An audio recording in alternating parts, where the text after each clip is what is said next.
maybe you from the 1970s when the Los Angeles Rams was known as the prison foursome because of that defensive line. Or maybe you in the city of St. Louis, the gateway to the Midwest, where the greatest show on turf brought home the first ever Super Bowl championship. Or maybe you in the here and now with the Rams back in LA, winners of Super Bowl 56. It doesn't matter because when it comes to this, it's all about the Los Angeles Rams. Horns up, Rams South. Time to talk Rams football. Well, good day, ladies and gentlemen. Yes, I am back from a week off. I hope you enjoyed your Thanksgiving week. Hope you enjoyed your family, your food, and your football on Thanksgiving Day. I know Sunday of Thanksgiving weekend didn't go the way that we wanted, which we will get into in a bit. But yes, your boy, the playmaker Darnell Silence here, is here back in the building, ready to talk some more Rams football. Your Rams Nation East Coast station is here, and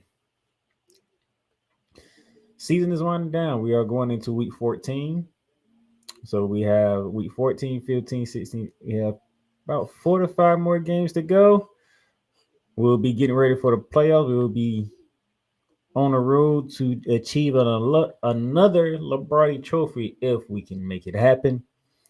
Hope everything's going well with y'all. Thank y'all for listening to the Playmakers Network. Yes, we have officially changed to the Playmakers Network. We are no longer the Playmakers blog. We are the Playmakers Network. You will be seeing a new Ramily Talk graphic coming up. I'm gonna try to get it possibly up officially next week. Give you a glimpse at it and other things in that forecast and whatnot. Still working on this show and another show.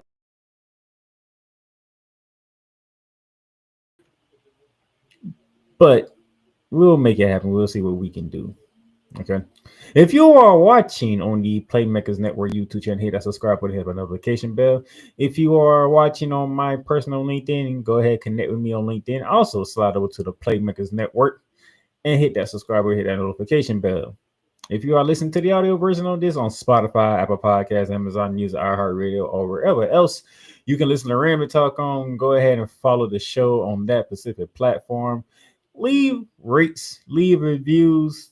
Tell me how you feel about the Rams, what game we are discussing or previewing, how you feel about the show, whatever the case may be. Interact with your boy, okay? Let me know how you feel and we can have a conversation. Now that we get all that out the way, let's get right into it. The Rams took the trip to Charlotte, North Carolina to take on the Carolina Panthers. Right in a 6-game winning streak. Nobody has been more hotter than Matthew Stafford at quarterback. But this is the NFL, and sometimes the NFL stands for not for long, and that was the case for the Los Angeles Rams. The Carolina Panthers defended their home turf to get a 31-28 win over the Rams. It was a struggle. It was a struggle. Matthew Stafford, 18 for 28, 2 touchdowns and 2 interceptions. One went off defensive lineman's helmet in the end zone for an interception. Blake Crum, he got his touchdown of the season, first touchdown of the season with the Rams. Devontae Adams keeps on catching red zone touchdowns from Matthew Stafford left and right. But Stafford had 3 turnovers. 3 turnovers, man. 2 interceptions and a fumble. You just knew at some point that this was going to happen. You just knew at some point that this type of game was going to come for the Rams because when you on a 6-game winning streak and you're riding hot, the letdown is coming. We all know this. We are all human, so it's hard to stay on top like the Rams were for very long. So after we did what we did to the Tampa Bay Buccaneers on Sunday Night Football the previous week, I was a little skeptical about this game. I'm like, this could be the game where we get caught because we are on a high. We've been playing probably the best football there is thus far, and it has not been even close. And then this happened. So, yeah, 3 turnovers by Matthew Stafford. That gets you an L. Bryce Young for the Carolina Panthers, 15 for 23 touchdowns.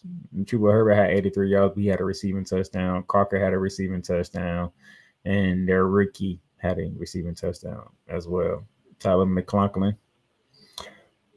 Here's the thing. It wasn't just Matthew Stafford who struggled. The secondary struggled, and particularly Forrest Jr. struggled.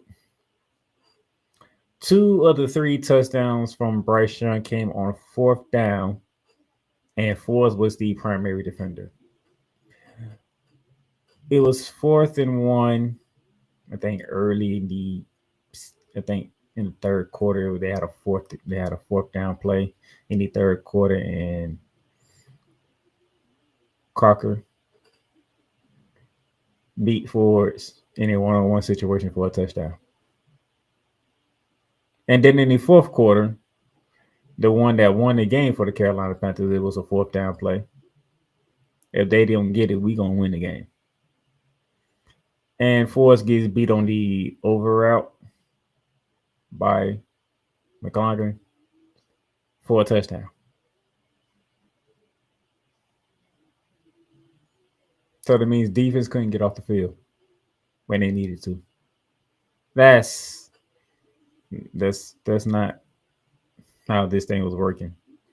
So we can look at Matthew Stafford. We can look at the offense and say, man, y'all didn't get it done. But we also can look at the defense and the secondary, because they was able to convert 2 touchdowns on 4th downs. As you can see, the team statistic here, look at the 3rd down, 7 for 15 for the Carolina Panthers, 2 for 5 for the Rams. But the Carolina Panthers converted all 4 4th downs. Defense, you didn't get off the field. You had opportunities to get off the field, and you were 0-3 and getting off the field. Not only was you 0-3, you gave up 2 touchdowns on 4th down.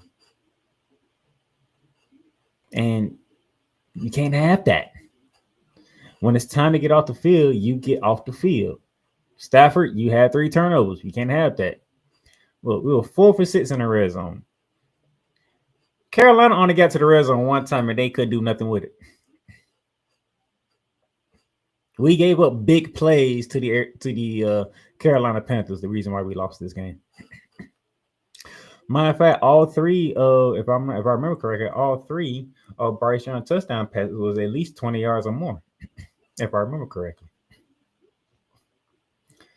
Because it wasn't like they was driving down the field and they getting the red zone, they was scoring. No.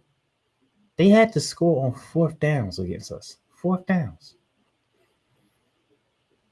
All thing we had to do is stop them. That's it. We could have easily won this game, no doubt. But we didn't do the things that we need to do to get off the field. The offense didn't take care of the football. And that's why we ended up losing. See, Bryce Young to Chuba Herbert, 35 yards for a touchdown. Stafford threw a pick. 1 of the 2 picks Stafford threw was a pick 6. Jalen Crocker from Bryce Young, 33 yards, and McLaughlin was a 43 yards. All of these scores on offense was 30+ yards touchdown, or 30+ yard touchdowns. It was the big plays given up on the defense got us beat by the Carolina Panthers. Carolina controlled the ball for 35 minutes. We had the ball for almost 25 minutes. That's 10-minute difference of ball control from the Carolina Panthers.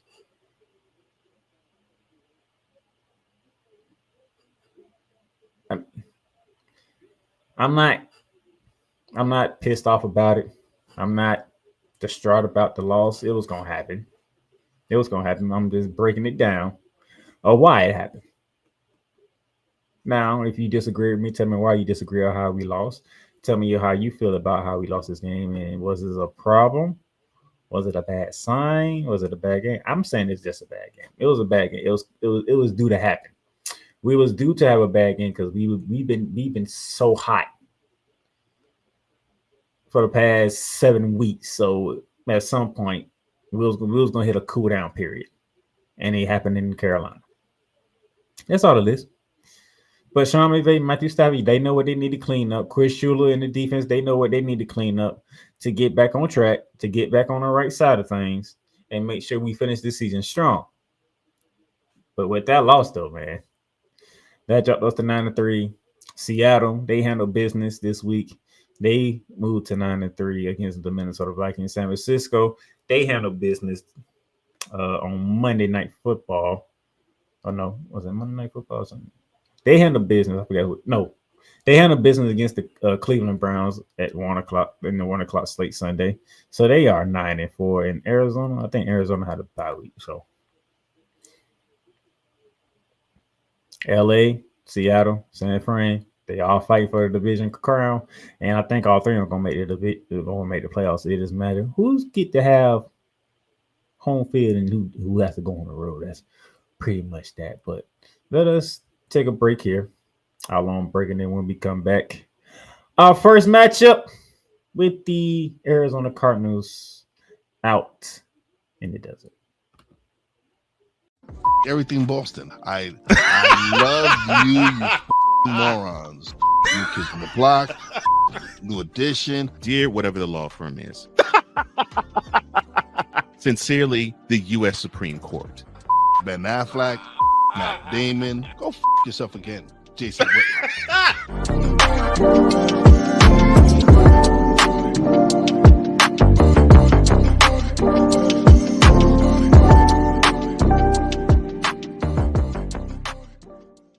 Join the transporter to Hades. Your butt and gut becomes one.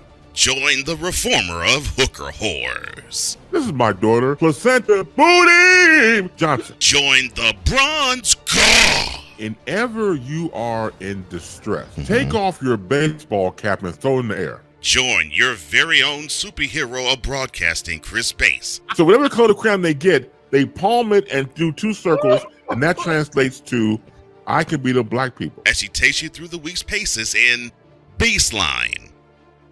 Live every Saturday at 8 a.m. Eastern, 7 a.m. Central, Pacific time zone people, just stay asleep when this is on live and just catch the recording. Oh, I'm sorry.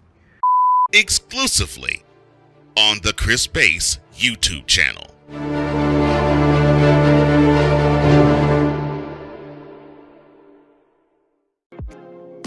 Get Mounts of Entertainment with Paramount Plus. Stream new movies such as Mean Girls, Transformers: Rise of the Beast, and Good Burger 2 with Paramount Plus. Stream live sports such as the UEFA Champions League, the NFL on CBS, the PGA Tour, and March Madness. Catch hit CBS shows such as Fire Country, Ghost, NCIS, and more. But also catch exclusive originals for Paramount Plus such as Special Arts Lioness, The Famous Stallones, the new streaming home, or Showtime. Watch Showtime original series and movies when you sign up with Paramount Plus with Showtime. Make it a fun, action-packed adventure for the whole family and create kid-friendly profiles for the little ones. So much to stream with Paramount Plus with over 45,000 full episodes from BET, CBS, Comedy Central, MTV, Nickelodeon, and more. Paramount Plus, Mounts of Entertainment. This is a BS3 Network presentation.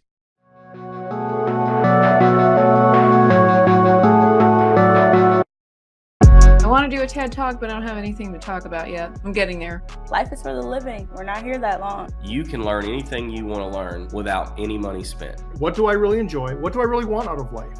I am your host, WIZE. Are you in a life holding pattern? Well, this is for you. Welcome to the Stuck in My Mind podcast. Live every Monday, Tuesday, and Wednesday at 4 p.m. Central.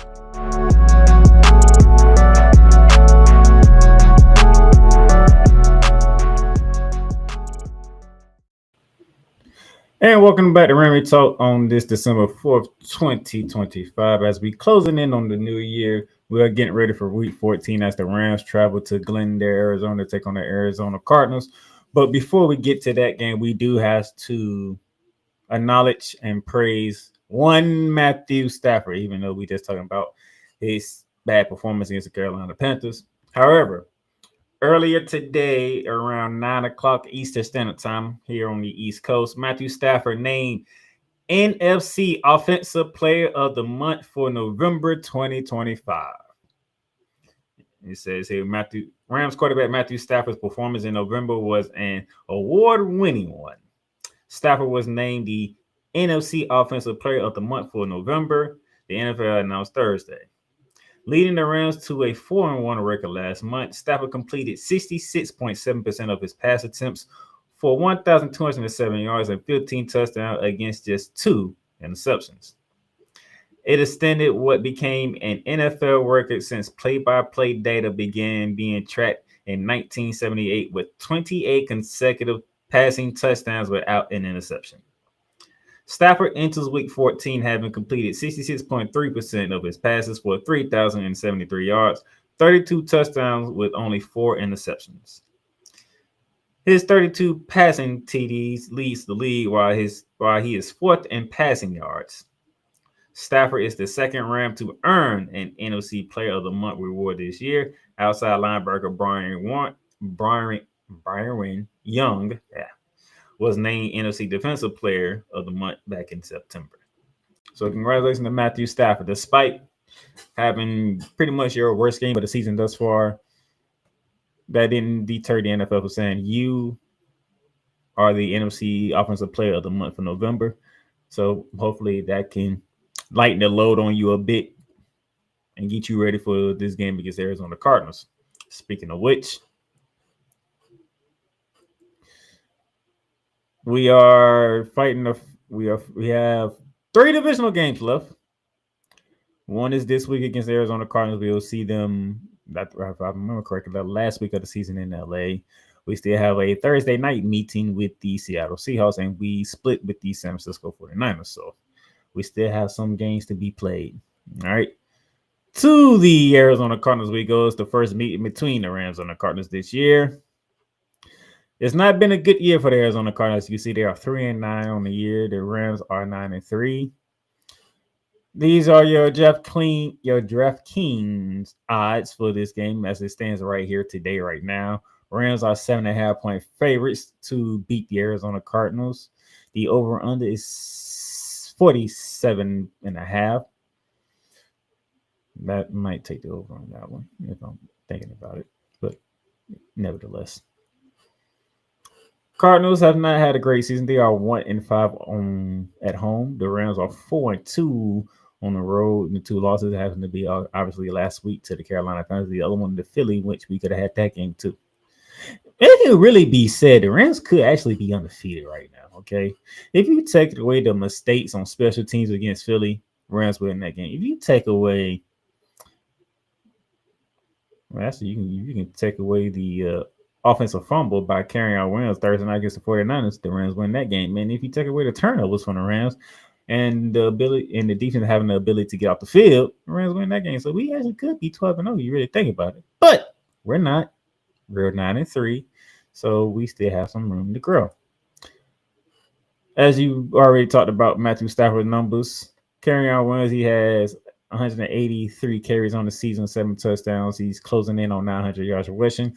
Puka Nacua is doing his thing, over 1,000 yards receiving on 86 catches. He has 4 touchdowns because most of the touchdown passes are going to Devontae Adams, and I don't blame Matthew Stafford for doing that whatsoever. But on the Arizona Cardinals side, Jacoby Brissett is their quarterback because they don't know if Kyler Murray will be coming back this year. But Jacoby Brissett has been filling in nicely.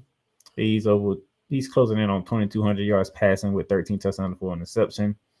Knight is the running back for the Cardinals because they dealing with injuries at the running back position as well. So he has 255 yards on the year on 74 carries with 4 touchdowns. Trey McBride, that man has been the bright spot for the Arizona Cardinals. If you're a Cardinals fan, you're looking for a bright spot, your tight end, Trey McBride is that spot.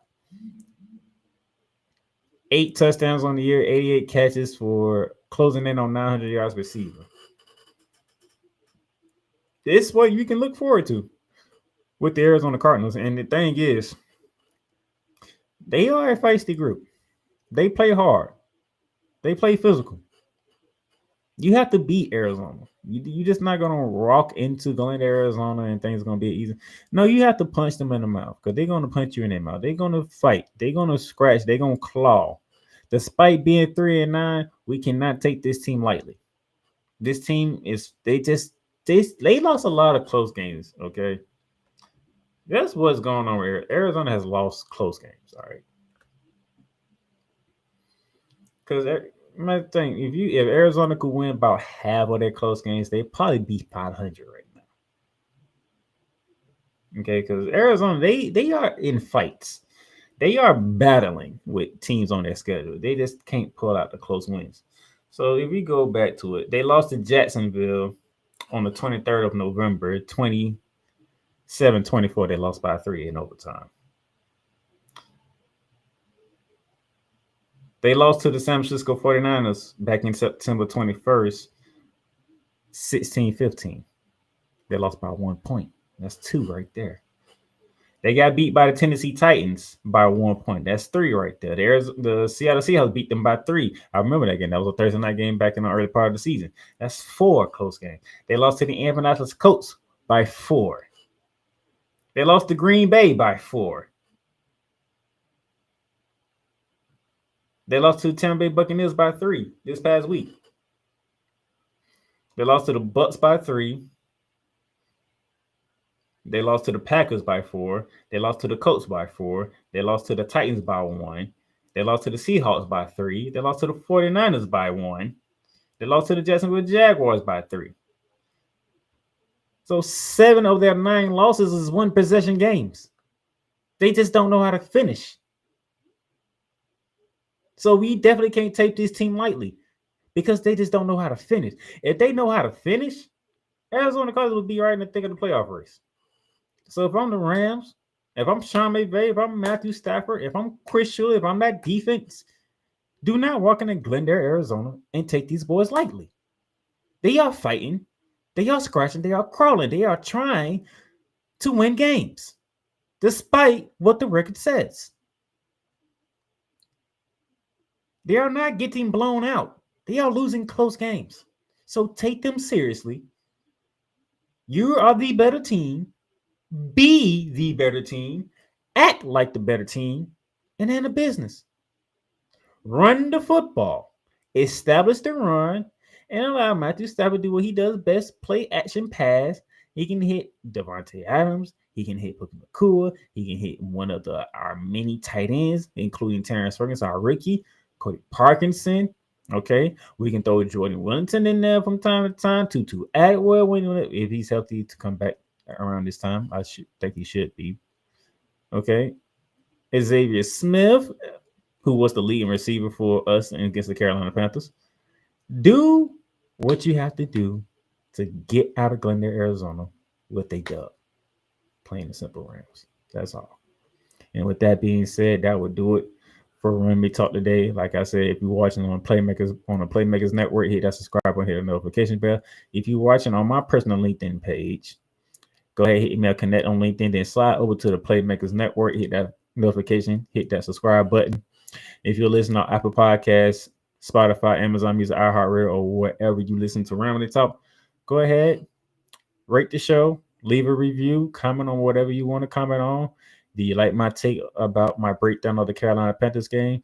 Do you like what I had to say about previewing the Arizona Cardinals game? Interact with your boy. Let your boy know you are a fan. You are listening. You enjoy what I'm doing.